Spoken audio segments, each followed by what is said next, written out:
گناہوں سے سچی توبہ کرنا یہ باطنی غسل ہے جس کی وجہ سے اللہ تعالیٰ کی رحمت بندے کی طرف متوجہ ہوتی ہے۔ یہ رمضان کی تیاری ہے جو ہمیں شعبان میں کرنی چاہیے۔ ویسے بھی 15 شعبان سے برکتیں شروع ہو جاتی ہیں۔ امام ربانی مجد الفسانی رحمۃ اللہ نے ایک مثال سے سمجھائی ہے بات۔ وہ فرماتے ہیں کہ سورج تو طلوع ہوتا ہے 6 بجے، لیکن 4:30 پونے 5 طلوع صبح صادق ہو جاتی ہے، اور جب طلوع صبح صادق ہوتی ہے تو رات کا اندھیرا ختم اور روشنی شروع، پھر روشنی بڑھتی رہتی ہے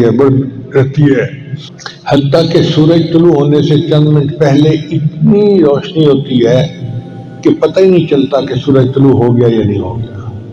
بعض اوقات تو گھڑی دیکھ کے پتہ کرنا پڑتا ہے جی کہ سورج طلوع ہوا یا نہیں، روشنی اتنی ہوتی ہے، اسفار اتنا ہوتا ہے، پھر سورج طلوع ہوتا ہے تو دن شروع ہو گیا۔ تو وہ فرماتے ہیں کہ رمضان مبارک کا جو دن ہے اس کی صبح صادق 15 شعبان کی رات کو ہوتی ہے۔ پھر 15 شعبان کے بعد ہر دن روشنی بڑھتی جاتی ہے، نور بڑھتا جاتا ہے حتیٰ کہ رمضان شروع ہونے سے 2 دن پہلے ایسے ہی برکتیں ہوتی ہیں جیسے رمضان کی برکتیں ہیں۔ 15 شعبان کی رات کو اللہ تعالیٰ آنے والے سال کا بجٹ بنواتے ہیں، کس بچے نے پیدا ہونا ہے، کس بندے نے فوت ہونا ہے، کس کو خوشی ملنی ہے، کس کو غم ملنا ہے، کس کو صحت، کس کو بیماری، اور یہ لسٹیں بدلتی رہتی ہیں، تبدیل ہوتی رہتی ہیں۔ پھر 27 رمضان کو اللہ تعالیٰ یہ فرشتوں کے حوالے کر دیتے ہیں، بھئی اب اس کو امپلیمنٹ کرنا ہے آپ نے۔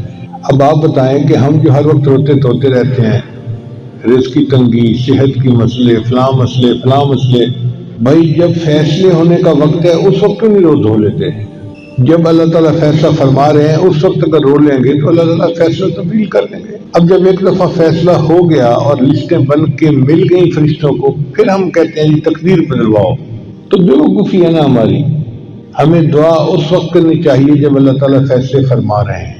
تو 15 شعبان سے لے کے پورا رمضان 27 رمضان تک کا وقت یہ آئندہ سال کے بجٹ کا وقت ہے۔ اگر اس میں کوئی تبدیلی کروانی ہے اپنی حاجت کے مطابق تو اللہ سے اس وقت آہوازاری کرے اور اللہ کو منائے، اور اللہ تعالیٰ جلدی مان جاتے ہیں۔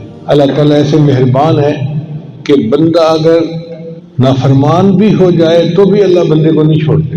فرعون کتنا بڑا نافرمان تھا، اللہ رزق دیتے تھے، صحت اس کو اللہ نے دی ہوئی تھی، بادشاہی اس کو اللہ نے دی ہوئی تھی، تو ایسے نافرمان کو بھی اللہ اکیلا نہیں چھوڑتے، تو پھر فرمان بردار کو اللہ کیسے اکیلا چھوڑیں گے؟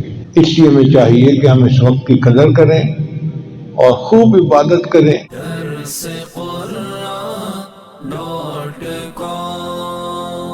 www.darsequran.com